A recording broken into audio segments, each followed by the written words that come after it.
돼서 반갑습니다. 오늘 함께 또 나눌 말씀들은 그동안에 우리가 왜곡되었던 그런 말씀들이 회복되기 원하는 차원에서 계속해서 말씀을 나누고자 합니다. 특별히 토라에 대한 부분들이 많이 왜곡되어 있어서 우리가 믿음은 가졌지만 그 믿음 생활을 어떻게 해야 되는지 말씀이 회복되는 부분에 대해서는 그것도 왜곡된 그런 부분들이 많이 있었던 것이 사실입니다. 그래서 그런 부분들을 우리가 어떻게 회복해 나갈 것인가. 특별히 제가 보기에는 우리가 히브리서를 제대로 이해할 수 있으면 성경 전체를 다 한눈에 꿰뚫어 볼 수 있다고 생각이 됩니다. 우리는 보통 교회에서는 로마서를 다이아몬드라고 그러죠. 그, 그 로마서를 아주 귀중하게 또 여겼던 것이 사실인데, 제가 보기에는 히브리적 관점으로 들어가는 데 있어서 필연적인 부분들이 히브리서라고 보여집니다. 그래서 히브리서의 그 의도를 잘 이해할 수 있으면 더 바람직하게 어떤 히브리적 관점, 더더구나 히브리 뿌리 토라 회복의 차원에서 아주 중요한 메시지가 될 것 같습니다. 왜냐하면 히브리서는 특별히 유대인들에게 보내는 서신서로 보죠. 그래서 유대인들의 그 관점으로 우리가 보는 히브리적 관점으로 제대로 이해한다는 것이 참으로 중요한 것이죠. 근데 우리는 사실 어떤 기독교는 헬라적인 토대 위에 세워지다 보니까 헬라적인 사고가 많이 접해 있습니다. 그런데 그 헬라적인 사고에서 그 헬라적인 틀에서 이제는 마지막 때가 돼서 히브리적인 관점이 너무 유익한 것이 많구나라는 생각을 갖게 되죠. 그래서 히브리적 관점의 해석들을 우리가 많이 보고 있습니다만, 제가 보기에는 히브리적 관점에는 이제 크게 두 가지로 나눌 수 있다고 볼 수 있겠습니다. 히브리적 관점을 하나는 히브리 사고의 수준이 있고 또 하나는 히브리 뿌리의 수준이 있다라고 볼 수 있는데요. 히브리 사고는 기독교적인 시각으로 기독교의 교리적인 시각을 가지고 히브리적 관점을 바라보는 것이고, 히브리 뿌리는 유대적인 관점을 가지고 히브리적 관점을 본다라고 할 수 있겠습니다. 물론 하나님의 의도는 한 가지지만, 그런데 그 하나님의 의도, 하나님의 말씀을 보는 관점에서 각기 자기가 가지고 있는 안경을 끼고 본다는 거죠. 그래서 자기식의 해석을 하다 보니까 진리는 하나지만 하나인 진리가 뭐 천차만별로 각기 다 다른 해석들을 하고, 그런 말미암아 서로 충돌이 일어나게 되고, 그래서 결국은 애아들 이루지 못하는 안타까운 그런 현실들이 있음을 바라보게 됩니다. 그래서 우리가 보고 있는 시각, 우리가 가지고 있는 어떤 교리적인 그런 틀을 다 내려놓고 성경에서 말씀하고자 하는 그 의도를 정확하게 이해하는 것 너무 참 중요하다고 여겨지고요. 근데 제 경험으로는 깨달아진 하나님의 말씀을 하나를 깨달았을 때 그 깨달아진 말씀을 내가 즉각 순종할 때 그 다음의 말씀을 하나님이 열어주시더라는 거죠. 그런데 그렇구나라고 깨달았지만 그 깨달아진 말씀을 그러나 이것은 나에게 좀 적용이 쉽지 않다라고 제껴놓고 다른 것을 또 찾는다라면 뭐 보여질 수는 있지만 그것이 내 것이 되지 않고 내 살이 되고 피가 되지 않더라는 거죠. 그래서 한 가지를 깨달았다. 이것이 참 진리구나 라고 깨달았다면 그 진리 앞에 내가 무릎 꿇고 또 진리 앞에 순종하고 그렇게 진리를 행하겠다는데, 어떤 그 피해, 그로 인해서 주어진 어떤 환란도 있을 것이고 어떤 본의 아니게 현실적으로 피해가 있을 수도 있겠죠. 그럼에도 불구하고 그 진리 앞에 내가 나를 쳐서 복종시킬 때 그 다음 단계로 하나님이 열어주시더라는 거죠. 네, 그래서 하나님의 진리의 말씀을 바르게 깨닫고 또 많은 것을 알아가는 것도 중요하지만 한 가지라도 깨달아지 그 말씀 앞에 내가 순종하겠다고 작정할 때 그 다음 단계로 들어가는 것을 볼 수 있겠습니다. 그래서 그런 차원의 우리 마음가짐이 되면 참 좋겠다 싶습니다. 제가 이제 히브리서를 말씀을 나누는 것 중에 뭐 히브리서는 여러 가지가 있겠습니다만 특별히 중요한 것은 우리가 반차에 대한 말씀을 좀 잠깐 나누면요. 성경적인 반차는 크게 두 가지가 있습니다. 멜기세덱의 반차가 있고 아론의 반차가 있다라고 할 수 있겠습니다. 그런데 이 멜기세덱의 반차는 하늘에 속한 반차고 아론의 반차는 땅에 속한 반차라 할 수 있습니다. 그러면 이 하늘에 속한 반차의 멜기세덱의 반차의 대제사장은 우리가 믿는 메시아 대신에 예수아가 되시고요. 이 땅에 속한 반차는 혈통적인 반차다. 그렇게 이해하시면 되겠습니다. 그래서 땅에 속한 반차는 혈통적인 반차고 혈통적인 반차는 이 땅에서 성소를 짓고 그 성전에서 희생제사를 드리고 이러한 것들이 땅에 속한 반차다라는 것이죠. 그런데 이 땅에 속한 반차의 대제사장은 첫 번째 대제사장이 아론이죠. 그래서 아론의 반차를 따르는 혈통적인 대제사장은 끊임없이 아론의 반차를 통해서만이 이루어집니다. 그러니까 그 아론의 반차는 원래 성경적으로는 레위 반차라 할 수 있겠죠. 레위 지파. 자, 레위 지파를 통해서 12지파 중에 택함을 받았던 그 레위 지파. 레위 지파를 선택하시고 그 레위 지파가 성소에서 이루어지는 일들을 다 맡아서 진행을 하죠. 그 레위 지파 중에서 아론의 계열이 제사장의 지파가 됩니다. 그래서 구약 속에서 나오는 제사장들, 제사장이라는 그 말들은 레위 지파의 아론의 반차를 따르는 대제사장, 제사장 그렇게 이해를 하시면 되겠습니다. 그러니까 분명한 것은 아론의 반차에 따른 대제사장이나 제사장은 땅에 속한 반차고 반드시 레위 지파만이 돼야 된다는 거죠. 레위 지파만. 만약에 레위 지파가 아닌 다른 지파가 제사장이나 땅에 속한 성소 아론의 반차에 따르는 성소의 제사장이 된다라면 제사장이나 대제사장이 된다라면 그것은 토라를 어기는 것입니다. 토라를 어기는 것이 뭐냐?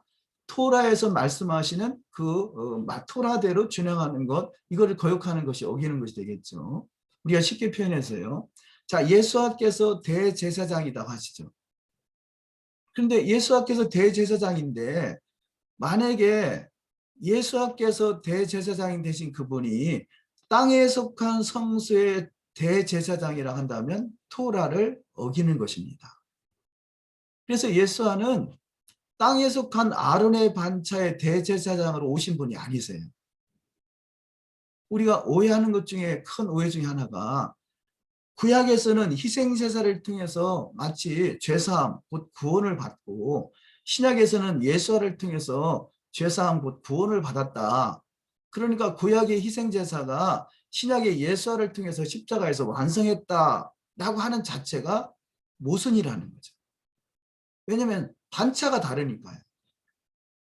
이 땅에 속한 아론의 반차는 이 땅에 죄와 사망이 있고 애통하는 것이나 곡하는 것이 현 세상에서는 여전히 진행되는 일이고 예수께서는 이렇게 온전치 못한 이 현 세상을 온전케 하기 위해서 오신 분이 바로 예수와 메시아가 되시는 것이죠. 그것을 예수를 믿는 사람들을 믿음의 반차라 할 수 있겠습니다. 믿음의 반차. 그러니까 멜기세덱의 반차는 믿음의 반차. 아론의 반차는 땅에 속한 이 땅에서 짓는 죄를 또 정결케 하는 그런 아론의 반차, 그렇게 두 반차가 있다. 히브리서에서 말씀하고자 하는 중요한 맥이 두 반차가 있다라는 것. 예수께서는 멜기세덱의 반차를 따르는 대제사장으로 오셨다. 그 말씀을 하는 것이고요. 그래서 우리는 마치 구약의 희생제사가 신약의 예수를 통해서 완성됐기 때문에 폐했다라는 해석은 마치 아론의 반차에 따르는 희생제사나 이런 것들이 예수께서 완성하셨다라고 해석하는 것이 마치 토라에서 그 예수께서 대제사장으로 오셨기 때문에 구약에 있는 대제사장은 완전히 패했다라고 생각하는 거죠. 그러나 여전히 성경 속에 보면 사도행전에서도 보면 사도행전에 예수께서 십자가에서 달리시고 무덤에 안식하셨다가 부활 승천하시고 그 다음에 여전히 대제사장들이 있거든요. 예수는 이미 모든 것을 공생의 사역을 완성하셨어요. 멜기세덱의 반차에 따르는 대제사장의 사역을 완성하셨음에도 불구하고 성경 속에 어떻게 그 이후에도 대제사장이 등장하는가. 우리가 가지고 있는 기독교적인 상식으로 보면 거기는 이미 대제사장이 없어야죠. 예수께서 이미 대제사장이니까. 대제사장은 한 분만이 가능한 거잖아요. 오직 한 분이신 대제사장이 되는데 어떻게 아론의 반차에 따른 대제사장이 여전히 사도행전 속에 성경 속에 등장하고 있는가 하는 거죠. 그것은 다른 반차이기 때문에 여전히 등장하는 거라는 거죠. 그래서 마치 예수께서 희생제사를 완성하셨기 때문에 희생제사나 대제사장이 필요 없다라 하는 것은 이 토라를 제대로 이해하지 못하는 그 해석에서 나오는 그 결과물이라고 봐집니다. 자, 그러면요, 아론의 반차는 사실은 중간에 생긴 거예요. 아론의 반차는 원래 하나님이 그 장자권이죠. 장자. 아담을 장자라고 그러죠. 아담이 장자고 제사장이다 그럽니다. 자, 아담의 계보를 통해서 아담을 통해서 또 아브라함을 통해서 이렇게 계속해서 계보가 이어져 내려오는데 이 아론은 모세를 통해서 그 당시에 그 오순절을 보면 오순절 사대 그 출애굽기 24장으로 볼 수 있죠. 우리 출애굽기 24장을 한번 잠깐 보실까요? 출애굽기 24장.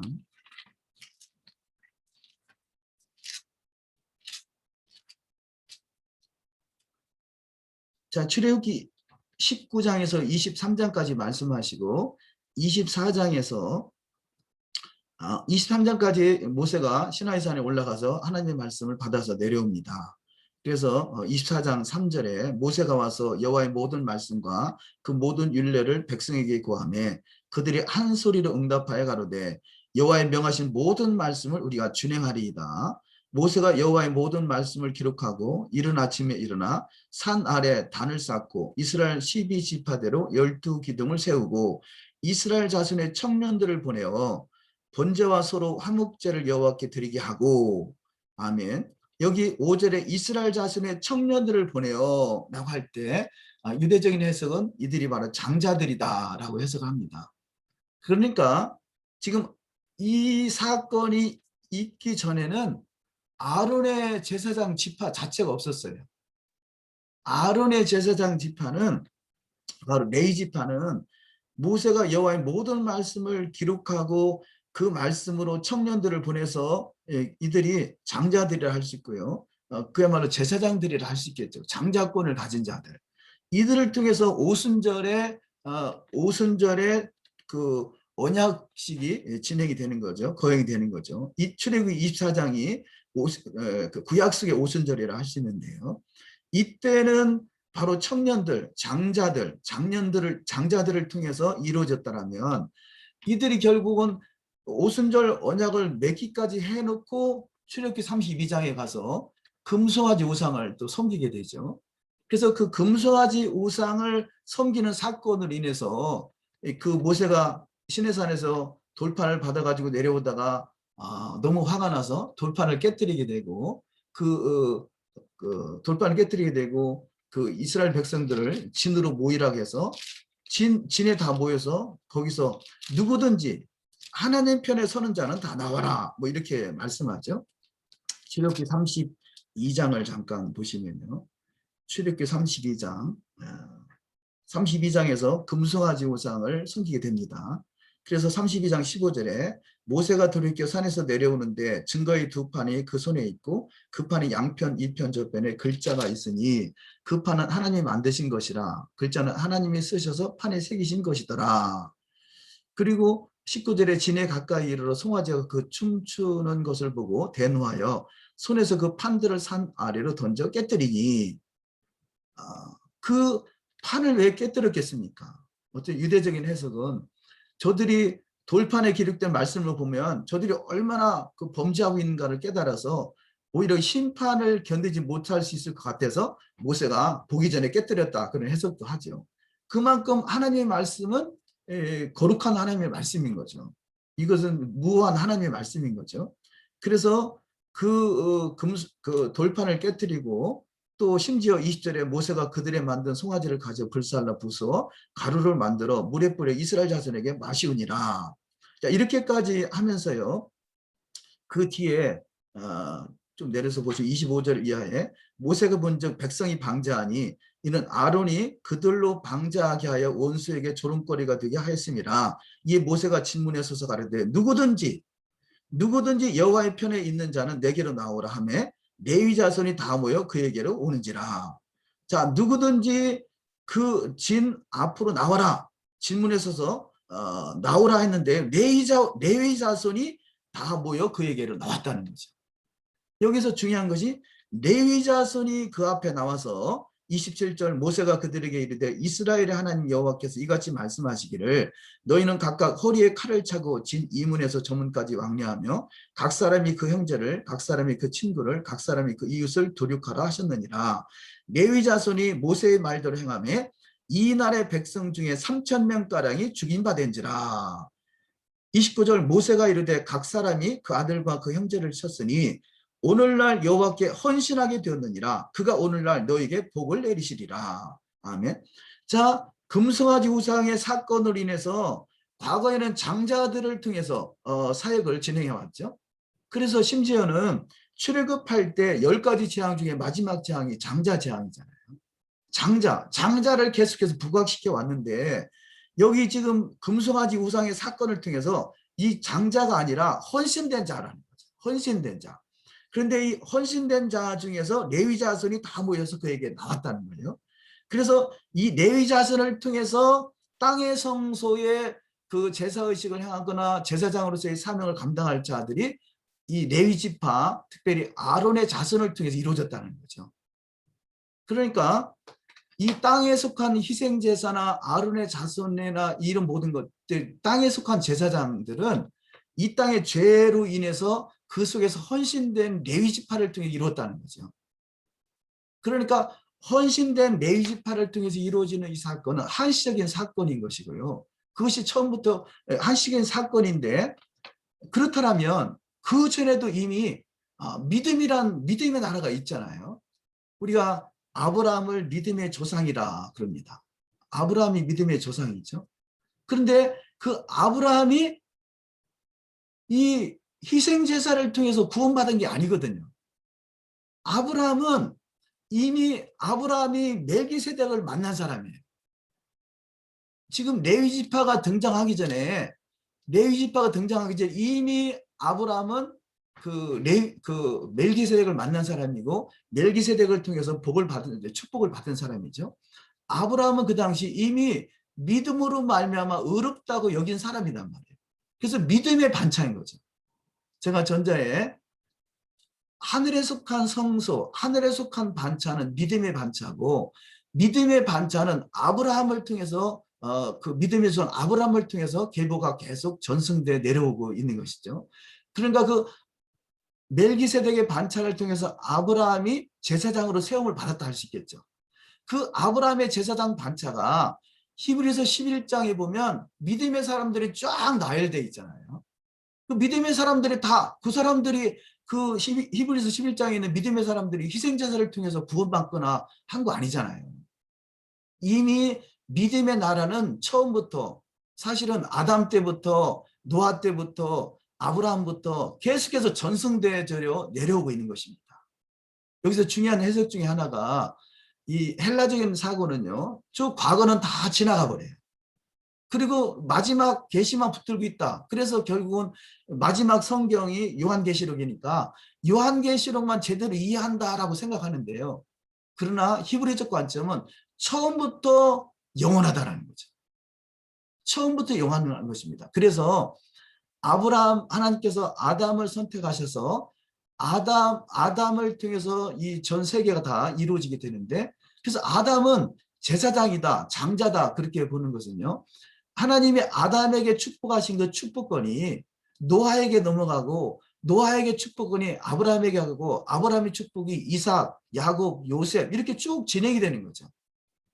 그러니까 과거에 아브라함 하나님이 아담을 세웠더니 아담이 실패했구나. 그 다음에 노아를 세웠더니 노아도 그렇구나. 그 다음에 아브라함을 세웠더니 그렇구나. 이게 아니라 이것은 헬라적인 사고인 것이고요. 하나님은 처음부터 영원하시고 처음부터 예수와의 나라를 세우려고 작정을 하신 것이고 그 예수와의 나라의 제사장으로 아담을 통해서 노아를 통해서 아브라함을 통해서 이삭을 통해서 야곱을 통해서 요셉을 통해서 계속 진행되어 오고 있는 것이죠. 그러니까 자 처음으로 돌아갑니다. 멜기세덱의 반차가 먼저일까요? 아론의 반차가 먼저일까요? 당연히 멜기세덱의 반차가 먼저인 것이죠. 아론의 반차는 중간에 생긴 것에 불과한 것이에요. 하나의 모형과 그림자로서 보여지는 것이 불과하시고 그러나 그 모형과 그림자도 효과가 있죠. 무슨 효과냐? 이 제사를 통해서 우리 영원한 대제사장 되신 예수께서 이런 희생을 당하시고 너희들을 구속하기 위해서 이렇게까지 뭐 죽음까지도 생명 피까지도 다 주신 분이시다. 그걸 깨닫게 하기 위한 것이죠. 그러니까 이 토라도 또한 사실은 모형입니다. 토라나 절기나 희생제사나 이런 것들은 다 모형인 것이죠. 토라나 절기나 희생제사나 이런 모든 것은 바로 하나님의 사랑을 보여주시는 것이고 하나님의 사랑이신 예수를 우리가 직접 주신 것이죠. 그런 차원에서 히브리서를 이해하는데 히브리서를 보시는 데 있어서 중요한 맥은 멜기세덱의 반차와 아론의 반차에 대한 말씀을 설명하고 있구나.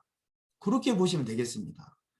그러면 이 아론의 반차를 대체한다라는 것은 그야말로 대체 신학 중에 그야말로 대체 신학이 오류라면 오류 중에 오류, 큰 오류인 거죠. 어떻게 항수 한 마리와 예수와를 바꿀 수가 있어요?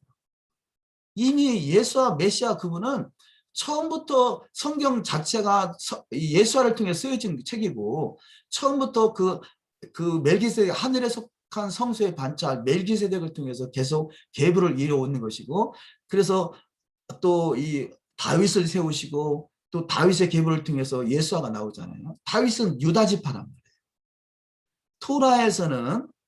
토라에서 희생제사나 제사의식을 행할 수 있는 계보에 속한 제사장은 레위 지파에서만 나와야 됩니다. 그런데 만약에 예수께서 레위 지파가 아닌 유다 지파의 대제사장으로 땅에 속한 성소의 관계가 된다면 그분은 그 토라를 거역하는 것이 되는 것이죠. 그렇기 때문에 원래 하나는 그래서 구약에 보면 제사장 이렇게 표현하고 신약에서는 왕같은 제사장 이렇게 표현하잖아요. 왕같은 제사장은 멜기세덱의 반차를 따르는 왕같은 제사장이라는 이야기죠. 땅에 속한 아론의 반차를 따른 제사장이 아닌 것입니다. 우리가 예수를 믿는다고 땅에 속한 성수의 희생제사나 그런 걸 하자는 게 아니에요. 성경에서 말씀하고자 하는 의도를 잘 이해하자는 거죠. 아론의 반차보다 월등히 오래된 반차고 월등히 처음부터 존재했었던 반차가 멜기세덱의 반차다. 이 땅에 속한 성소는 이런 것을 통해서 바로 예수와 그분을 정확하게 잘 보여주고 있는 것이다. 그런 차원에서 이해를 하셨으면 좋겠고요. 그것을 설명하고 있는 것이 히브리서라고 말씀을 드릴 수 있겠고요. 그래서 그런 차원에서 만약에 우리가 그렇잖아요. 대체 신학이 뭐겠습니까? 이스라엘이 기회로 대체됐다라는 것. 뭐 이런 것들이 대체 신학이잖아요. 뭐 안식일이 주일로 대체됐다라는 것. 2월절 절기가 뭐 다른 절기로 대체됐다는 것. 이런 것들이 대체 신학의 산물이라면 희생제사 또한 예수화로 대체됐다는 것도 대체 신학이라고 우리가 이해할 수 있지 않을까요? 처음부터 예수화는 희생제사와 전혀 무관하신 분이에요. 믿음의 반차를 따른 대제사장이라는 것이죠. 그래서 그런 차원에서 이해가 됐으면 좋겠고요. 그런데 예수께서는요, 이 땅에 오셔서 처음부터 태어나자 태어난 지 8일 만에 할례를 행하기도 하고요. 그 태어난 것을 하나님 앞에 또 감사해서 또 제물을 드리기도 하고요. 모든 토라를 그분이 다 친히 이렇게 이루신 분이세요. 그래서 예수께서는 토라를 다 이루시죠. 그러니까 이 땅에 속한 모든 절차도 주님께서 친히 이루셨던 것을 볼 수 있습니다. 그러니까 다시 말해서 우리가 하늘에 속한 왕 같은 제사장으로서의 그릇이 되려면 이 땅에 속한 모든 죄로 인해서 생겨난 그런 토라나 그런 모든 말씀들, 그 토라는 죄를 깨닫게 하잖아요. 그런 말씀들을 이루어가는 자들이 바로 하늘에 속한 반자, 믿음의 사람들인 거죠. 자, 아브라함이, 그 믿음을 가졌던 아브라함이 희생제사를 안 드렸을까요? 이삭이나 야곱이나 요셉이나 모세나 그 뒤에 있는 그 성경 속에 있는 사무엘이나 성경 속에 있는 히브리서 11장에 있는 모든 사람들이 희생제사를 우리는 믿음의 반차 멜기세덱의 반차에 따른 우리 믿음의 사람들이니까 희생제사는 우리가 상관없다라고 그것을 다 무시했을까요? 성경은 그렇게 돼 있지 않죠. 하늘에 속한 반차에 믿음의 반차에 속한 사람들임에도 불구하고 땅에 속한 모든 것들을 친히 하나님께 보이셨죠. 그러니까 심지어 창세기 15장에서 아브라함이 여호와를 믿으니 그를 의롭다고 여겼을 만큼 그렇게 말씀하셨던 그분이 어떻게 독자 아들 이삭 아들까지도 제단에 바치려고 감히 그런 생각을 할 수 있겠어요. 그래서 하늘에 속한 반차 멜기세덱의 반차와 땅에 속한 반차 아론의 반차는 에하드라는 것이죠. 에하드. 그냥 단순히 하나라고 번역되는 단어와 에하드라는 단어는 너무 그 에하드는 너무 깊은 의미가 있습니다. 그런 차원에서 땅에 속한 이 죄를 깨닫게 하는 토라나 또 죄를 온전케 하시는 예수와 그분을 정확하게 설명하고 있는 절기나 유월절은 예수와의 오심과 그분이 죽으심과 장사되심과 그분을 바르게 알리시기 위해서 보내신 성령이나 다시 오실 그분이 신랑으로 오셔서 재림하셔서 천년왕국 이룰 그런 말씀들이나 다 절기를 통해서 토라도 마찬가지고 절기도 마찬가지고 예수를 다 보여주고 있잖아요. 상징적으로 나타내고 있잖아요. 그렇게 예수와 그분이 이 땅에 오셔서 다시 오실 그분의 나라가 완성될 때까지 여전히 토라는 존재한다는 것이죠. 그런 차원에서 모든 것들이 대체됐다고 생각하는 그 대체가 얼마나 오류였던가. 대체 신학은 일단 기독교계에서는 대체 신학이 오류다라고 생각을 가지고 있습니다. 그러면 대체 신학이 구체적으로 어떤 내용들이 있는가 하는 것을 우리 하나하나 배워가는 것이죠. 그 중에 하나도 희생제사를 마치 예수화로 대체시키는 것. 이것도 대체 신학의 오류라고 생각합니다. 그런 차원에서 자, 희생제사도 마찬가지고요. 토라도 마찬가지입니다. 토라도 마치 예수께서 새 언약을 줬으니까 토라 구약에 있는 옛 언약인 토라는 신약의 새 언약으로 대체됐다고 생각하는 내용이 바뀌었다고 생각하는 거죠. 만약에 구약에 있는 토라가 신약에서 다른 말씀으로 바뀌었다면 이게 대체된 것이라는 거죠. 과연 그럴까? 이 시간에 한번 말씀을 살펴보도록 하시겠습니다. 우리가 우리 히브리서를 잠깐 처음에 초기에 말씀을 드렸는데 히브리서 8장을 보도록 하십니다. 히브리서 8장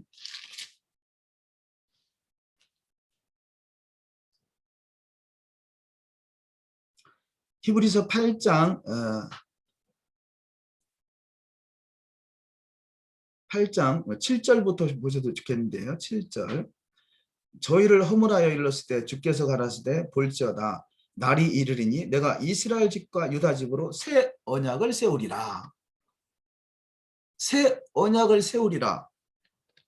그래서 이 구절을 새 언약이라는 것을 구약은 옛 언약이고 신약은 새 언약이다 라는 것이 어떤 의미일까라는 것을 우리 잘 이해를 해야 된다는 거죠. 구약이 옛 언약이고 신약이 새 언약이다라고 하는 것이 기독교의 해석이라면 여기서 말씀하고자 하는 의도가 뭔가 9절에 보시면요. 또 주께서 가라사대 때 내가 저희 열조들의 손을 잡고 애굽 땅에서 인도하여 내던 날에 저희와 세운 언약과 같지 아니하도다. 여기에서는 오해가 생길 수 있겠죠. 아, 그 언약이 아니구나라는 오해라는 거죠. 저희는 내 언약 안에 머물러 있지 아니하므로 내가 저희를 돌아보지 아니하였노라. 10절에 또 주께서 가라사대 때 그날 후에 내가 이스라엘 집으로 세울 언약이 이것이니 내 법을 저희 생각에 두고 저희 마음에 이것을 기록하리라. 나는 저에게 하나님이 되고 저희는 내게 백성이 되리라. 여기서 말씀은요. 자, 구약과 신약을 나눠서 구약은 옛 언약이고 신약은 새 언약이다. 그런 차원의 메시지가 아니라는 생각을 우리가 이렇게 가져보시기 바랍니다. 왜냐하면 여기 지금 9절에서 또 주께서 가라사대 때 내가 저희 열조들의 손을 잡고 애굽 땅에서 인도내던 날에 저희와 세운 언약과 같지 아니한 것은 저희는 내 언약 안에 머물러 있지 아니하므로 내가 저희를 돌아보지 아니하였노라. 자, 예수님께서 이스라엘과 결혼했는데 결국 이스라엘과 이혼했다는 말이었죠. 이혼당할 때 왜 이혼을 당할까요? 자, 언약서에 있는 내용에 따라서 언약서에 있는 내용을 지킨다라면 이혼할 필요가 없죠.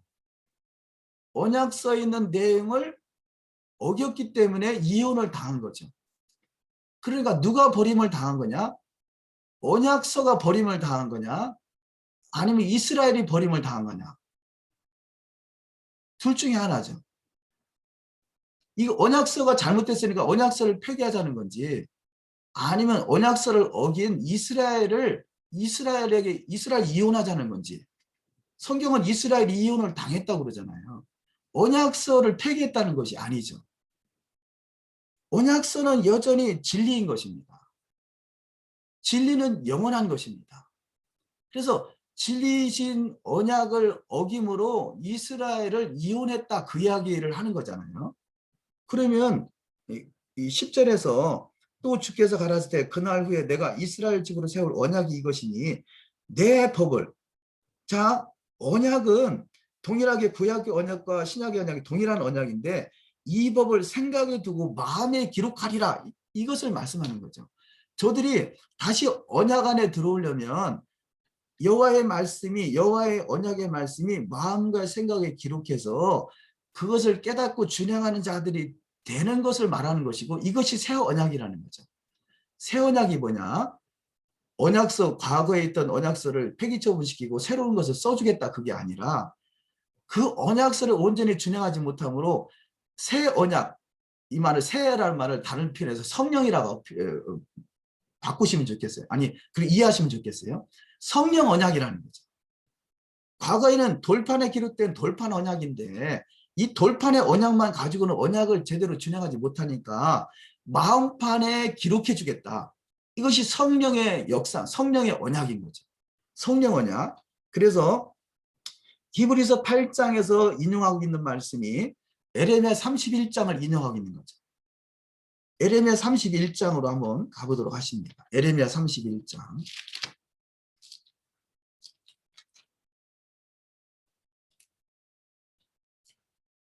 31장 31절 이하 말씀을 쭉 보십니다.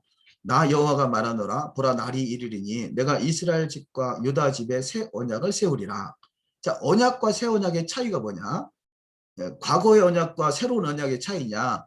언약과 새 언약의 차이는 성령이다 라고 새라는 단어를 성령으로 이해할 거냐? 둘 중에 하나입니다. 32절 나 여호와가 말하노라 이 언약은 내가 그들의 열조의 손을 잡고 애굽 땅에서 인도하여 내던 날에 세운 것과 같지 아니할 것은 내가 그들이 남편이 되었어도 그들이 내 언약을 파했습니다. 자, 언약을 어긴 거잖아요. 그래서 언약서를 폐기하는 것이 아니라 이스라엘이 이혼당한 거라는 거죠.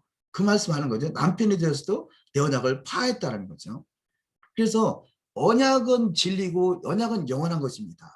언약을 어긴 자들은 파함을 당한다는 거죠. 이혼당한다는 거죠. 사실은 이혼당한 그들을 대신해서 주님이 십자가에서 죽으신 거죠. 왜냐하면 이스라엘을 버릴 수가 없어서 언약서에 의하면 이혼을 당해야 되는데 저들을 다시 찾기 위해서 회복하기 위해서 그분이 십자가에 죽으심으로 언약의 법에 그 접촉을 받지 않게 되는 사건인 거죠. 33절 나 여호와가 말하노라 그러나 그날 후에 내가 이스라엘 집에 세울 언약은 이러하니 내가 나의 법을 그들의 속에 두며 그 나의 법이잖아요. 여호와의 법, 여호와의 토라.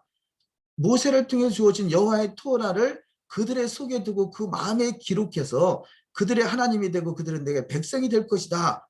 동일한 말씀이죠. 그래서 이 내용을 보면 사실은 31절에 보면 내가 이스라엘 집과 유다 집에 새 언약을 세우리라 그랬어요. 사실은 대체신학이라는 것이 이스라엘의 교회로 대체됐다. 뭐 이스라엘과 교회를 나누는 것도 오류지만 이스라엘이 교회로 대체됐다는 것은 성경은 새 언약을 누구와 세우느냐? 이스라엘 집과 유다 집에 새 언약을 세우는 거죠. 그러면 만약에요, 우리가 이스라엘 집과 유다 집에 새 언약을 세운 것이 오늘날의 신약 시대고 은혜의 시대고 오늘날 시대라면 이스라엘과 유다 집과 새 언약을 세우는데 내가 이스라엘이고 유다라고 생각을 갖지 못한다면 성경은 나와 상관이 없는 거예요. 새 언약은 이스라엘과 유다 집과 맺은 언약입니다. 단지 우리가 다행스러운 것은 이스라엘과 유다 집에 새 언약을 세운 그들이 바로 감람나무인 것이고 이것을 원감람나무라 그러죠. 그래서 원감람나무인 이스라엘과 유다 집이 성령으로 말미암아 하나 된 상태, 이 상태에 우리가 접붙임을 받은 것이죠. 우리가 원감람나무에 접붙임을 받았으면 우리도 동일하게 감람나무인 거죠. 원감람나무인 것이죠. 다시 말해서 이스라엘의 접붙임을 받았으면 우리도 이스라엘인 것입니다. 만약에 우리가 이스라엘이 아니다라고 한다면 이스라엘과 유다 집과 맺은 새 언약과 나와 무슨 상관이 있냐는 거죠. 하나님은 이스라엘과 유다 집과 언약을 맺었고 우리는 그곳에 접붙임을 받았고 그로 말미암아 한 감람나무요 한 이스라엘인 것이죠. 물론 우리가 혈통적 이스라엘, 아론의 지파만 따르는 혈통적 이스라엘 말하는 것이 아니라 성경에서 말씀하는 성경에서 말씀하는 이스라엘이 뭐냐? 새 언약으로 맺어진 그 상태의 이스라엘 말하는 거죠. 그래서 이 또한 그 31절에서 하나님은 이스라엘과 유다 집에 새 언약을 맺었다. 우리가 거기에 접붙임을 받았다는 것이고요. 이들이 언약의 말씀인 토라를 거역함으로 언약을 파한다는 것은 파혼당했다 그 얘기지 언약서 자체가 훼손됐다 그런 말씀이 아니라는 거죠. 그래서 바로 이 훼손당한 그들을 다시 회복하기 위해서 새 언약, 성령을 보내겠다는 거죠. 성령. 그래서 그 새 언약을 맺겠다는 것입니다. 그래서 33절에 나 여호와가 말하노라 그러나 그날 후에 내가 이스라엘 집에 세울 언약은 이러하니 내가 나의 법, 여전히 나의 법이죠. 나의 토라죠. 나의 토라, 모세의 율법이라 그러죠. 나의 법을 그들의 속에 두며 그 마음에 기록하여 나는 그들의 하나님이 되고 그들은 내 백성이 될 것이라. 아멘. 사실은 우리가 율법이란 단어도 사실은 하나님의 의도를 제대로 설명하고 있지 못하다고 할 수 있습니다. 왜냐하면 유월절은 문설주와 인방이 피를 발아준 사건이고 이것이 구원이라면 구원을 받은 백성이 시내산에서 토라를 준 것은 구원은 그 주님께서 우리를 신부 삼기 위해서 불러낸 거죠. 마귀 사탄의 그 노예에서 하나님의 자녀로 우리를 불러내셨는데 그래서 시내산에서 토라를 주신 것은 토라는 언약서라 그럽니다. 결혼 언약서, 케투반 거죠. 결혼 언약서. 이 결혼 언약서는 사랑하는 사람에게 주는 것이죠. 왜 자기를 희생시켜 가면서 출애굽시키는 우리를 왜 자꾸 구속까지 계속 우리 징계나 심판의 길로 인도하시겠어요? 그것이 아니라 우리를 사랑하기 때문에 사랑하는 자에게 주어진 언어라는 것이죠. 그래서 요한복음 14장 15절의 말씀은 나를 사랑하는 자는 나의 계명을 지키리라 이렇게 말씀합니다. 서로 사랑하는 사이가 하나 된 사이죠. 부부관계죠. 이 사랑하는 사이, 그래서 우리는 주님을 사랑하기 때문에 주님의 계명을 지키는 것입니다. 그래서 먼저는 첫 번째 주님을 사랑하는 것이고 두 번째는 주님을 사랑하기에 그분의 말씀을 지키 행하는 것, 이것이 신앙의 중요한 원리가 되겠습니다. 자, 이 말씀을 조금 더 보시면요. 자, 이스라엘 집과 유다 집에 새 언약을 맺었다고 하셨습니다. 그런데 35절 이하 말씀을 보면 34절부터 보실까요? 그들이 다시는 각기 이웃과 형제를 가리켜 이르기를 너는 여호와를 알라 하지 아니하리니 이는 작은 자로부터 큰 자까지 다 나를 알미니라. 내가 그들의 죄악을 사하고 다시는 그 죄를 기억지 아니하리라 여호와의 말씀이니라. 35절 나 여호와는 해를 낮에 빛으로 주었고, 자, 해를 낮에 빛으로 주었습니다. 달과 별들을 밤의 빛으로 규정했습니다. 바다를 격동시키기도 합니다. 그 파도를 소리치게 합니다. 내 이름은 만군의 여호와니라 내가 말하노라. 이런 일들을 하나님이 하셨다는 거죠. 여호와께서 하셨다는 거죠. 그런데 36절 이 규정이 내 앞에서 폐할진대 이것을 반어법이라고 그럽니다. 지금 해를 낮의 빛으로 준 것이 폐해졌느냐? 달과 별들이 밤의 빛으로 규정한 것이 폐해졌느냐? 바다가 격동시켜지는 것이 폐해졌느냐? 이 규정이 만약에 폐했다라면 이스라엘 자손도 내 앞에서 패한 것이다라고 믿어도 좋다라는 것이에요. 이스라엘이 왜 회복되느냐? 해를 낮의 빛으로 준 것, 달과 별들을 빛으로 규정한 것, 바다가 격동되는 것, 이것을 하나도 패하지 않은 것 같이 이스라엘 자손도 결코 패하지 않게 되고 또 영영한 하나님의 나라라는 거죠. 그래서 이스라엘은 하나님의 나라인 것입니다. 이스라엘은 하나님의 나라인 것입니다. 자, 지금 현재 이스라엘 나라 국토를 차지하고 있는 그 이스라엘 나라를 말하고자 하는 게 아니라 성경 속에서 말씀하시는 이스라엘을 말하는 거죠. 언약을 폐하는 자들이 아니라 언약을 준행하는 자들을 말하는 것입니다. 자, 그렇다면요, 우리가 하나님의 나라 곧 이스라엘이 되는 조건은 첫 번째 예수와를 믿어야 되죠. 예수가 없으면 신랑이 없는 거잖아요. 두 번째, 자, 나를 사랑하는 자는 나의 계명을 지키리라 그랬죠. 그러니까 예수와께서 그 신랑이시면 나를 사랑하는 자는 나의 계명을 지키려 하신 것 같이 신랑 대신 그분의 입에서 나온 말씀, 여호와의 토라를 준행하는 것이라는 거죠. 그걸 통해서 너희가 나를 사랑하고 있다는 것을 증명이 되는 것이죠. 무엇을 가지고 우리가 주님을 사랑한다고 증명할 수 있는 것인가 하신 것이죠. 토라가 우리를 구하는 것이 아니라 믿음으로 멜기세덱의 반차를 따르는 믿음의 반차에 주님의 은혜를 우리가 구속함을 받았다면 이 토라를 통해서 사랑의 언어인 토라를 통해서 우리가 주님 앞에 내가 주님을 사랑하고 있나이다라고 증명해 하는 것입니다. 증명해 드리는 것이죠. 이것이 바로 마지막 일을 하나님의 나라 그 초막절에 완성되는 천년왕국. 그래서 천년왕국은 주님이 천년 동안 왕으로 신랑으로 등극하는 그 시대가 되는 것입니다. 현재까지 6천년은 마귀가 우리를 미혹하는 현 세상이었다면 이제는 주님이 친히 오셔서 주님이 친히 다스리시는 그 혼인잔치가 배설되는 그 새로운 천년 왕국이 시작되는 그 천년의 시대, 이 천년의 시대는 여전히 신랑 대신 예수가 당연히 있어야 되죠. 근데 그 천년 왕국에 내 계명, 나의 계명이라 나의 토라 말씀하시는 토라로 다스리는 나라입니다. 현 이스라엘은 토라로 다스리는 나라가 아닌 것이죠. 혈통적으로는 회복돼 가고 있지만 아직은 성경적으로는 아직 회복돼야 될 그런 과정이 많이 있습니다. 그래서 토라 회복이라고 하는 거죠. 히브리 뿌리는 토라 회복이다. 그 말은 다시 오실 주님이 천년 동안 다스릴 메시아 왕국은 토라로 다스리는 나라인 것입니다. 토라로 다스리는 나라. 그 토라로 다스리는 나라에 우리가 입성할 수 있는 자가 누구냐? 여호와의 토라의 말씀이 나를 사랑하는 자의 언어라는 것을 깨닫고 그 사랑의 언어를 그분을 사랑하기 때문에 하나하나 할 수 말씀을 지켜드리려고 하는 것, 이것이 사랑하는 사람들의 그 여정인 것이죠. 자, 그 다음 좀 밑에를 더 보시면요. 36절 이 규정이 내 앞에서 폐할진대 폐하지 않았습니다. 천지가 없어지지 않았습니다. 이스라엘 자손도 내 앞에서 여전하다는 것이죠. 영영이 그 나라가 서게 된다는 것이죠. 그래서 37절에 나 여호와가 이같이 말하노라 위로 하늘을 측량할 수 있으며 아래로 땅의 기초를 탐지할 수 있다면 내가 이스라엘 자손이 행한 모든 일을 인하여 그들을 다 버리리라 여호와의 말이니라. 만약에 우리가 기독교인들이 하늘을 측량할 수 있고 땅 아래의 땅의 기초를 우리가 탐지할 정도의 능력이 된다면 여호와께서 이런 거 다 폐했다고 믿어도 좋다는 것이죠. 너희가 만약에 그런 능력이 없다라면 여호와의 말씀을 믿으라는 것입니다. 해를 낮에 빛으로 주었고 달의 별들을 빛으로 규정하였고 이런 것들이 결국은 하나도 변하지 않은 것 같이 이스라엘 자손도 하나도 패하지 않았고 회복하게 할 것이고 그 나라가 영영할 것이다. 이런 사실을 믿으라. 동일하게 다시 말해서 토라는 언약서인데 언약서를 폐한 것이 아니라 언약을 지키지 않은 너희들이 버려질 수밖에 없기 때문에 버려질 수밖에 없는 너희를 안타까이 여겨서 토라의 법에 의하면 너희들은 이혼당해야 되는데 이혼시킬 수 없어서 주님이 친히 죽어지는 것. 이것이 주님의 사랑인 것이죠.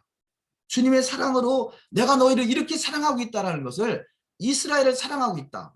남유다와 이스라엘을 사랑하고 있다. 이것이 회복할 온 이스라엘이다. 이 주님이 다시 오셔서 죽었으니까 그분이 돌아가셨으니까 토라의 법에 의하면 이스라엘의 영령이 끝나야 돼요.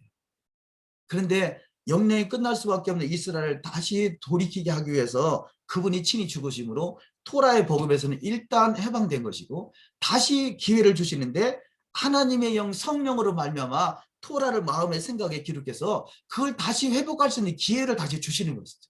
할렐루야.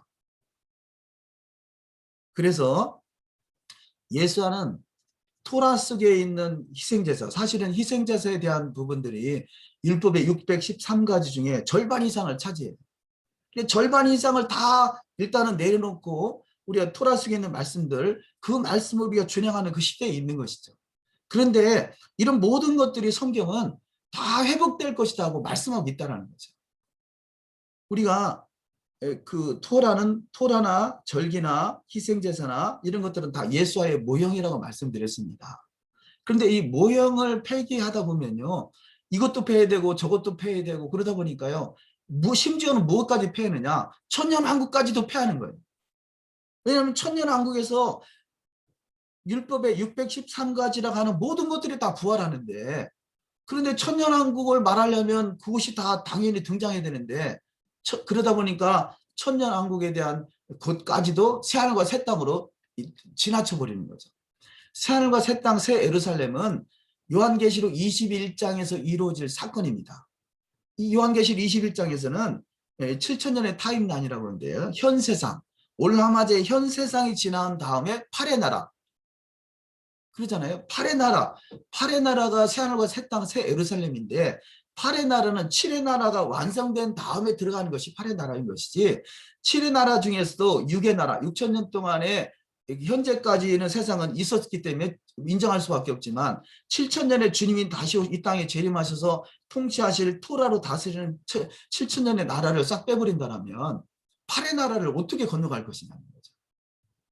그래서 우리는 7의 나라인 천년왕국, 실제적으로 천년 동안 이루어질 천년왕국, 그 천년왕국이 성경에 있는 말씀들이 모든 것이 다 회복된다는 거죠.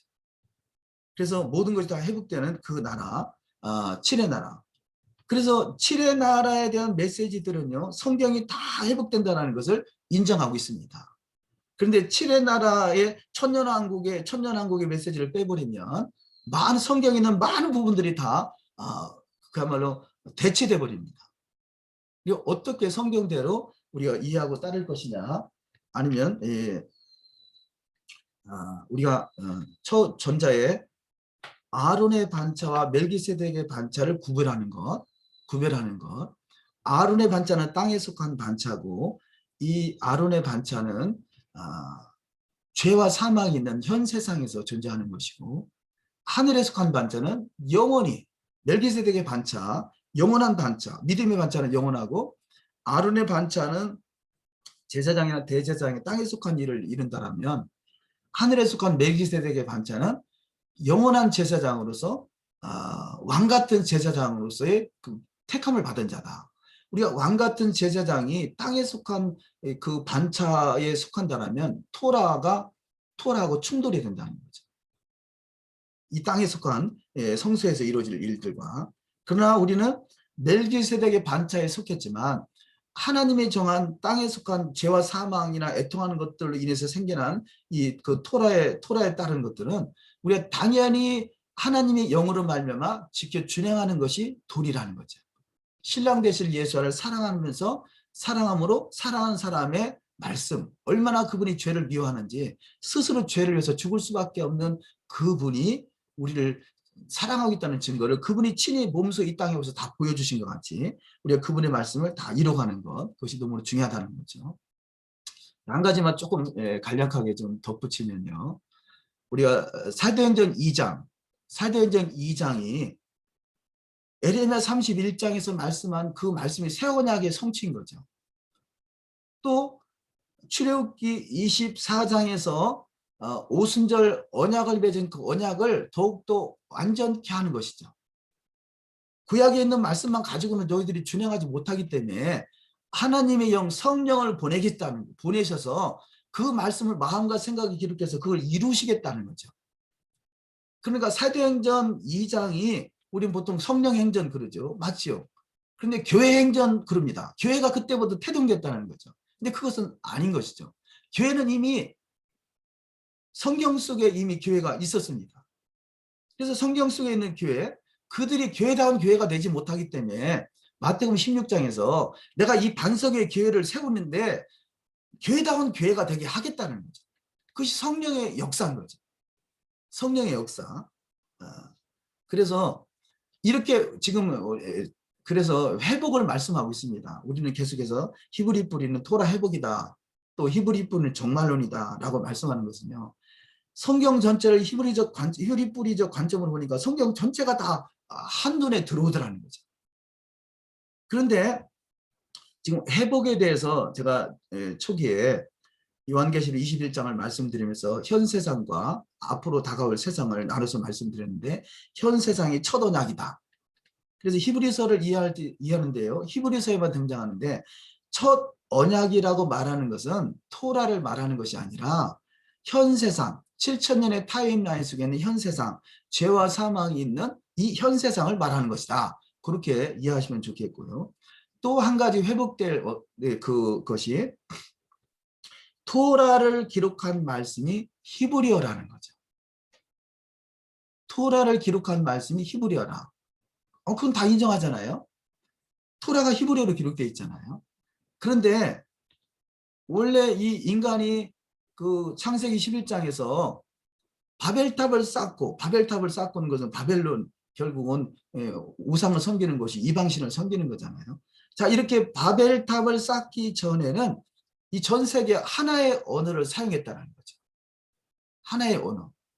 창세기 11장 1절을 보도록 하시겠습니다.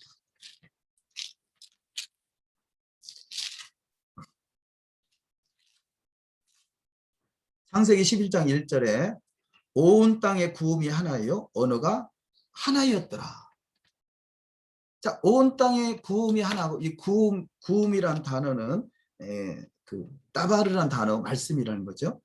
또 언어가 하나였다. 언어는 여기서 사파라는 단어가 써져 있습니다. 사파, 히브리어로 사파. 그러니까 따바르 말씀이 하나고 사파가 하나였다는 거죠. 그 당시에는 언어가 하나의 언어를 썼다고 그러잖아요.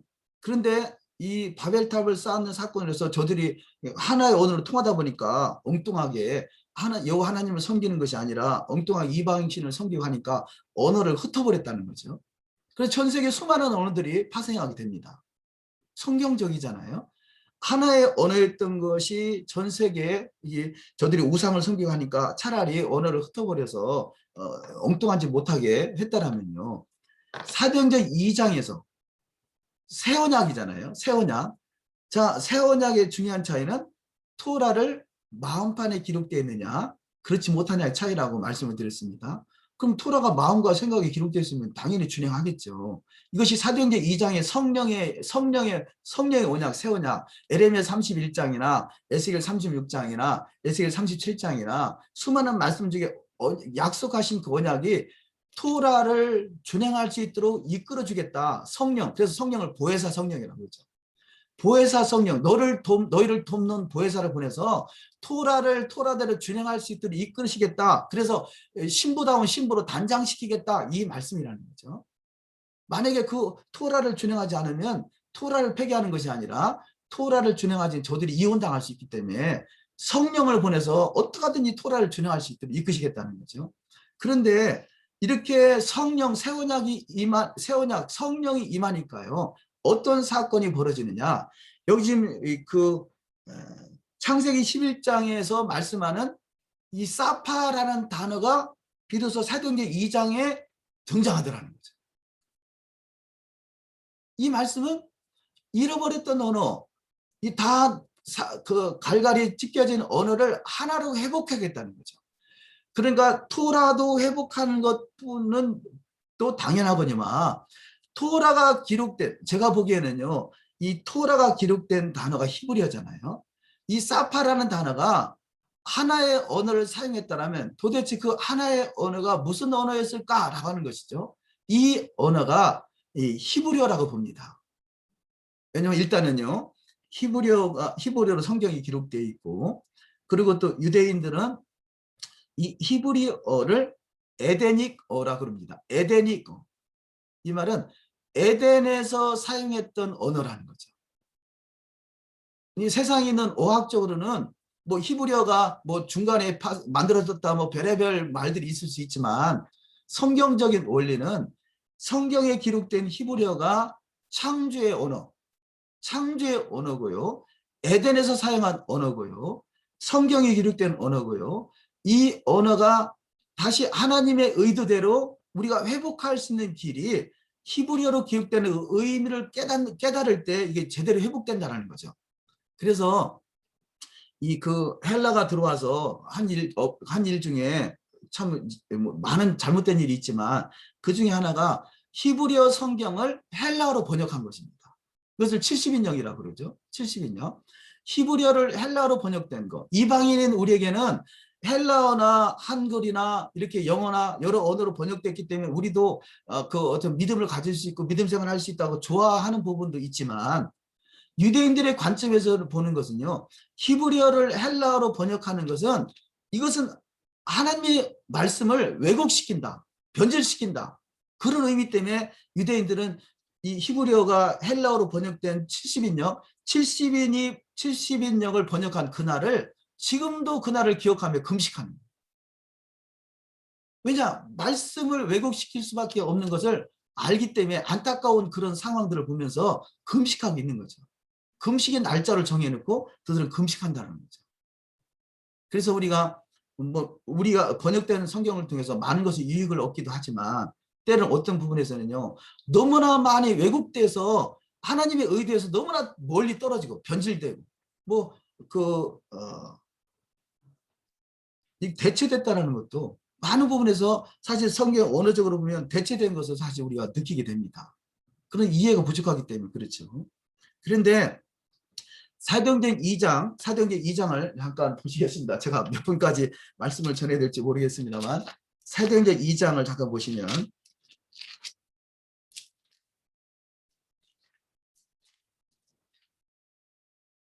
소리를 틀어서 말씀해 주셔도 좋겠어요.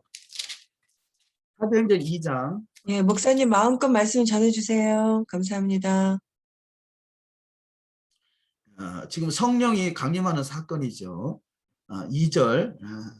호련히 하늘로부터 급하고 강한 바람 같은 소리가 있어 저희 앉은 온 집에 가득하며. 자, 성령이 임하는 강한 그 사건인데요. 3절에 불의 혀. 이 불의 혀라는 단어가 그 헬라어로 글루사라는 단어입니다. 글루샤. 이 불의 혀라는 단어가 때로는 방언이라고 번역이 됩니다. 그래서 이 고린도전서 14장에 가면 이 단어가 방언이라는 단어로 번역이 되는데요.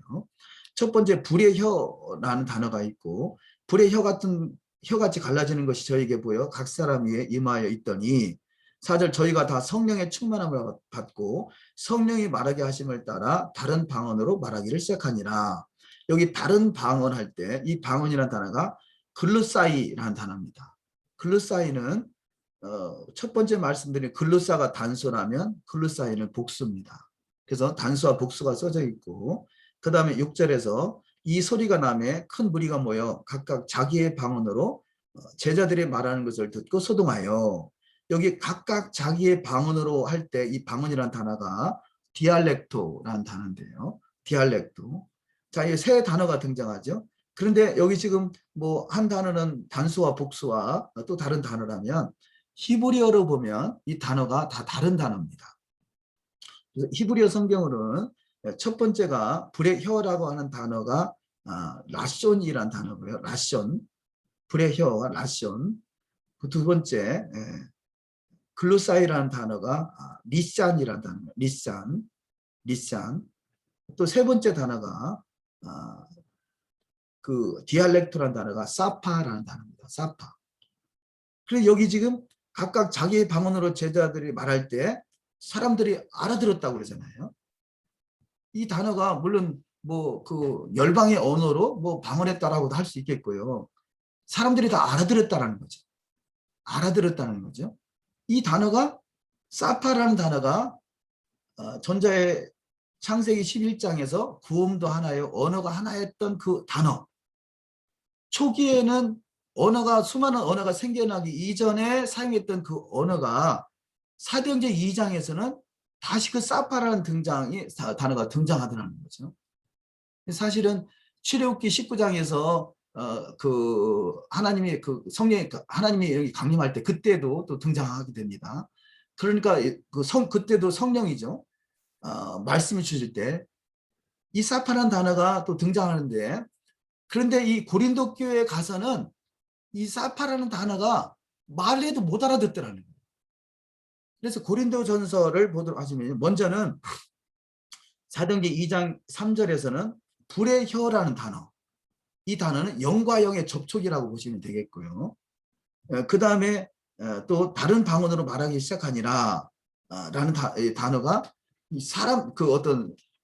사람들이 알아들을 수 있는 언어라고 할 수 있겠죠. 알아들을 수 있는 언어. 근데 세 번째 단어는 이것이 원래 성경대로 회복되는 언어다, 그렇게 이해할 수 있겠습니다. 그래서 고린도전서 14장을 가보도록 하십니다. 고린도전서 14장. 고린도전서 14장에 보시면 14장 2절.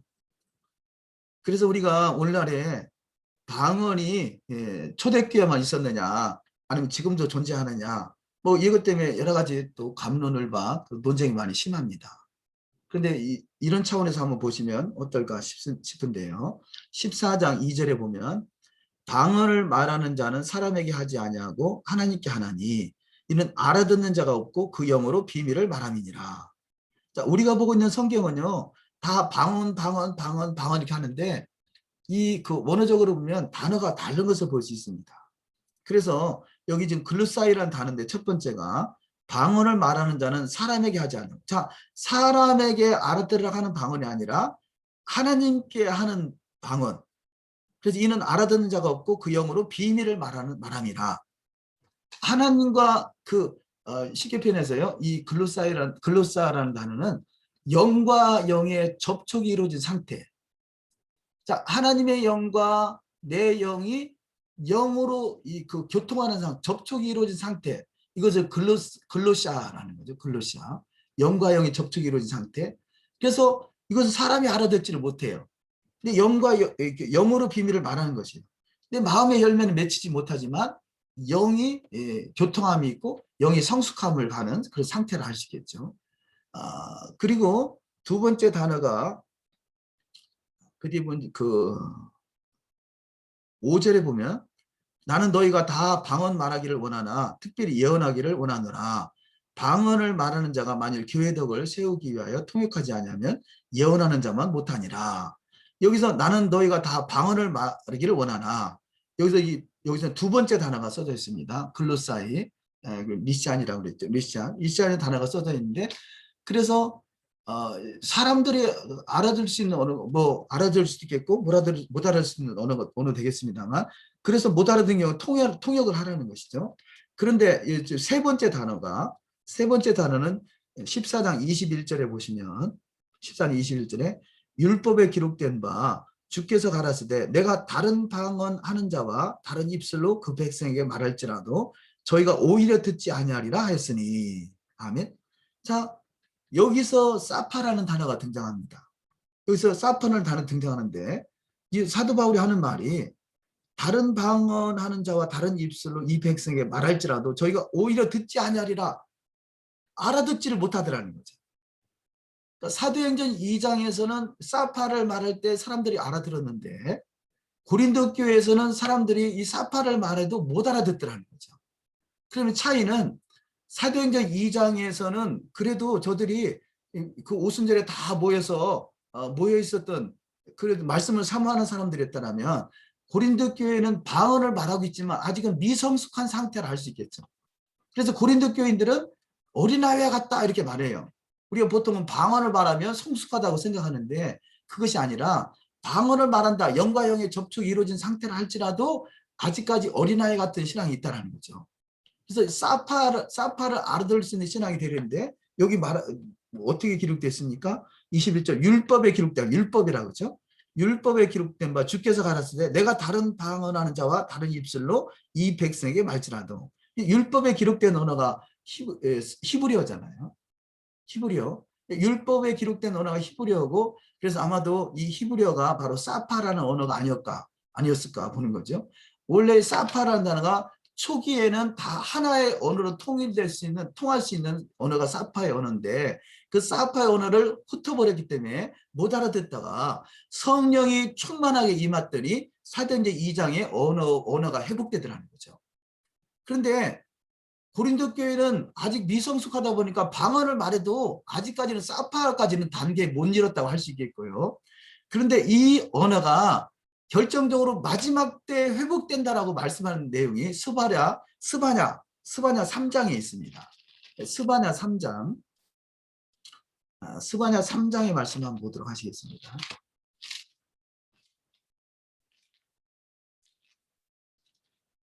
스바냐 3장에 보시면요. 스바냐 3장 9절, 그때 내가 열방의 입술을 깨끗게 하여 그들로 다 나 여호와의 이름을 부르며 일심으로 섬기게 하리니. 일심, 에하드, 한 세 사람으로 섬기게 하리니. 그들이 누구냐?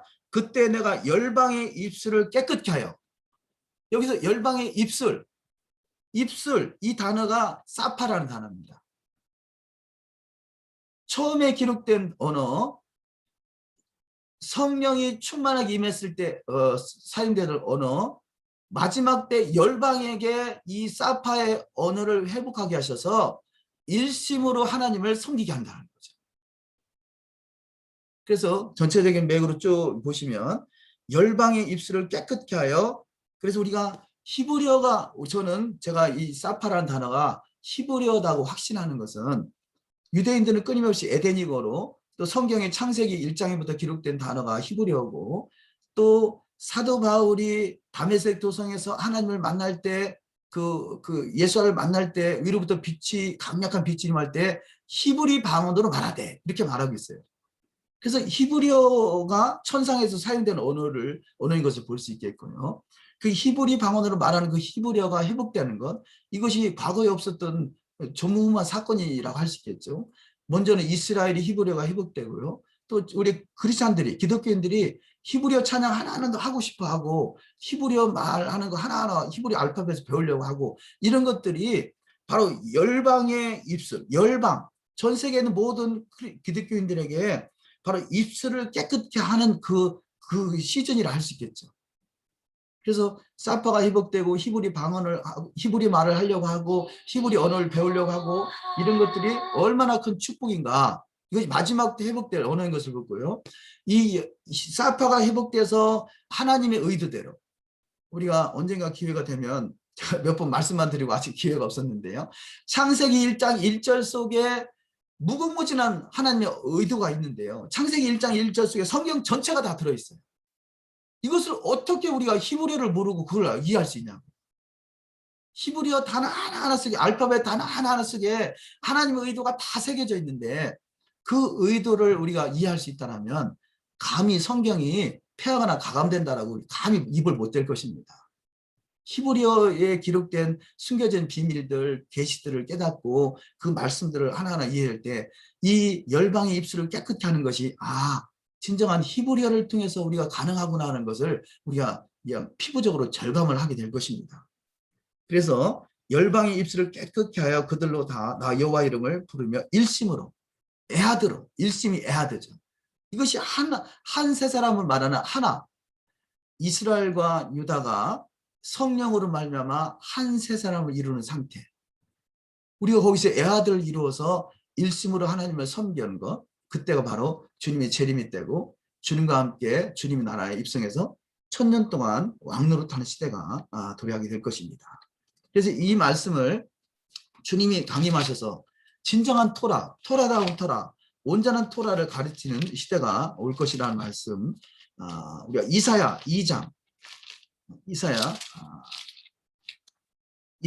말씀을 보도록 하겠습니다.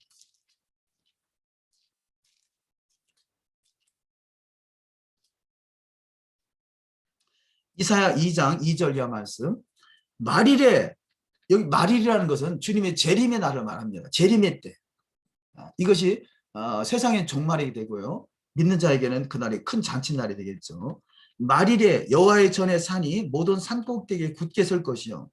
지금 여호와의 전에 산이 모든 산 꼭대기보다는 얕아요. 그 주변에 보면 예루살렘 성전에 가면 그 주변에 서 있는 심지어 감람산보다도 얕아요. 그런데 어떻게 성경이 말일에 모든 산 꼭대기 위에 굳게 설 것이요. 실제적으로 주님이 감람산에 강림하실 때 큰 지진이 있을 것이라고 봅니다. 그때는 아마도 이 성전산이 우뚝 솟아올라서 모든 산보다 가장 높은 산 꼭대기가 될 것이라는 거죠. 말일에 여호와의 전의 산이 모든 산 꼭대기에 굳게 설 것이요 모든 작은 산 위에 뛰어나느니 만방이 그리로 모여들 것이라. 지금 만방에 모여들긴 하지만 아직은 그 성전산이 아래에 있는 그런 형태죠. 근데 이 모든 것이 회복될 것이라는 거죠. 3절 많은 백성이 가며 이르기를 오라 우리가 여호와의 산에 오르며 야곱의 하나님의 전에 이르자. 그가 그 도로 우리에게 가르치실 것이라. 우리가 그 길로 행하리라 하리니 이는 율법이 시온에서부터 나올 것이요 여호와의 말씀이 예루살렘에서부터 나올 것임이라. 아멘. 우리는 지금 토라를 말하고 있지만 사실은 여호와의 입에서 나오는 온전한 토라, 다른 토라가 아닙니다. 토라의들을 정확하게 깨우쳐 주시는 것이죠. 그래서 그때를 우리가 삼아야 되는데, 그래서 저는 토라를 제가 알고 있는 토라가 전부가 아니라 어찌 보면 그 발목 여호와의 말씀이 발목까지 무릎까지 허리까지 창렬해지는 시대가 올 것이지만 아직까지 저도 무릎밖에 이르지 못한다고 생각을 해요. 그러나 그 사모하는 마음으로 토라를 알아가려고 힘쓰고 애쓰고 노력할 때 이것이 결국은 저는 그래서 지금 우리가 그 주님이 재림하시기 전까지는 그 예루살렘에 여기 지금 율법이 시온에서부터 여호와의 말씀이 예루살렘에서부터 나올 것이다 하는 그 예루살렘 대학, 천년왕국 대학에 입학하기 위해서 저는 입학을 위한 예비고사 준비 중이라고 생각해요. 그런데 여호와의 토라가 없이 어떻게 예비고사를 볼 수 있겠으며 그곳에 입학할 수 있겠어요? 토라도 전혀 무관하고 토라에 등을 돌리는데 어떻게 율법이 시온에서 여호와의 말씀이 예루살렘부터 나올 때 거기 가서 머리 디밀 수가 있겠어요? 지금부터 토라를 알아가려고 힘쓰고 노력할 때 진정한 토라, 생수가 강같이 흐르는 토라를 성전에서 흐르는 모든 물을 통해서 모든 마음을 새롭게 하는 그 시즌에 우리가 그곳에서 배우기를 원하느냐는 거죠. 지금 우리가 말하고 있는 토라가 제가 말하고 있는 토라가 완전하다 그것이 아니라 하나하나 알아가려고 힘쓰고 애쓰는 상태라는 거죠. 그때 주님이 친히 오셔서 율법이 시온에서 여호와의 말씀이 예루살렘부터 나올 그때 그 말씀을 받으려면 거기 들어가야 되잖아요. 입성해야 되잖아요. 그 자리에 함께 할 수 있는 거룩한 처소에 입성할 수 있는 준비된 자로. 그래서 우리가 더욱더 대학을 가더라도 서울대학교 예비고사가 있을 것이고 지방대학 예비고사가 있을 것입니다. 우리는 예루살렘 천년왕국 대학에 입성할 수 있는 예비고사가 준비가 되지 않겠어요? 그래서 제가 알고 있는 시각으로 전부가 아니라 아직까지도 저도 무릎신앙이다, 발목신앙이다. 네, 그 상태에 수준에 머무르는 것이 아니라 더욱더 행하여 완전함 이룰 수 있도록 하나님께서 아브라함을 찾아오신 이유가 너는 내 앞에서 행하여 완전하라 하시죠. 내가 율법이나 선지서를 폐하러 온 것이 아니라 완전케 하려 합니다. 내가 메시아 왕국에 입성해서 너에게 진정한 토라, 온전한 토라를 가르칠 그때 토라다운 토라가 되기 위해서 가르칠 때 너희가 지금 그 시간을 향해서 그 때를 향해서 지금 준비해야 되지 않겠느냐 하는 것이죠. 한 절만 마지막으로 보시겠습니다. 요한계시록 5장 10절.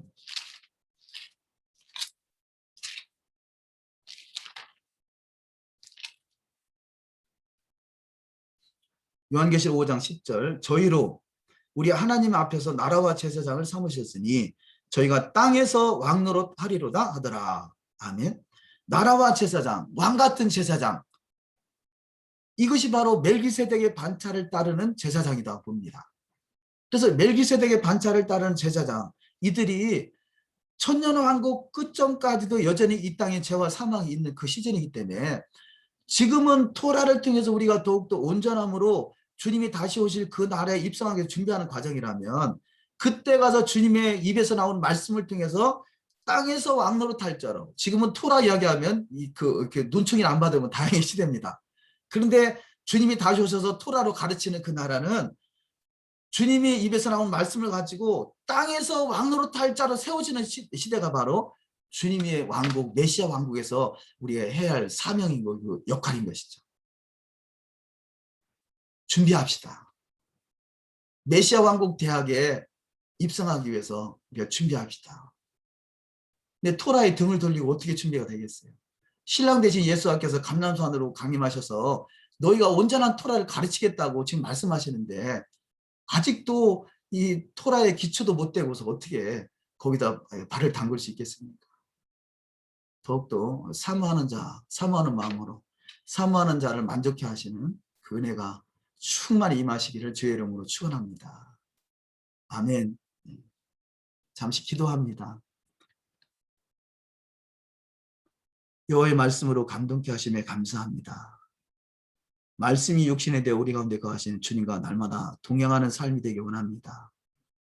더욱더 하나님을 알게 하시고 또 마음들이 밝아지게 하시고 부르심의 소망을 깨닫게 하시고 거룩한 성도의 기업으로 풍성케 하셔서 더욱더 지혜와 계시음으로 충만케 하셔서 하나님의 영광을 나타낼 수 있는 영광스러운 주역으로 축복하옵소서. 감사하고 우리 주 예수 한마시아 이름으로 기도 올리옵나이다. 아멘. 아멘, 아멘.